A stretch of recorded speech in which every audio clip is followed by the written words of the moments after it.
Here are the top strategic risks outlined in the Europe-Eurasia section of our 2025 annual forecast report. So to begin with Europe, number 1, radical activism and corporate security.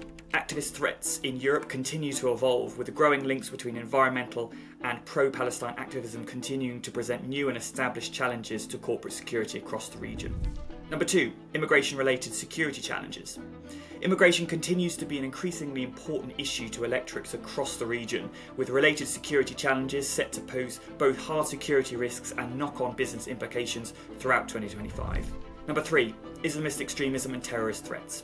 The terrorist threat in Europe remains elevated, and despite competent counter-terrorism capabilities, the steady resurgence of groups such as the Islamic State Khorasan province, ISK, has increased the threat of high-casualty attacks in a number of key jurisdictions.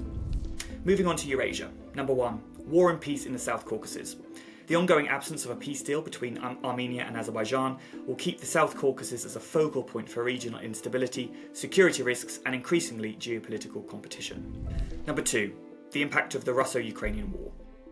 The inauguration of US President Donald Trump has increased the likelihood of peace talks in 2025, but the prospects of a temporary ceasefire and still less a lasting strategic settlement to bring the war to an end remain uncertain.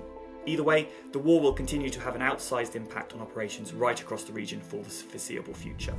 And finally, number 3, deteriorating governance standards. Numerous authoritarian trends, including the proliferation of Russian-style foreign agent legislation, continue to undermine governance standards right across the former Soviet Union, raising concerns about human rights and wider legislative issues.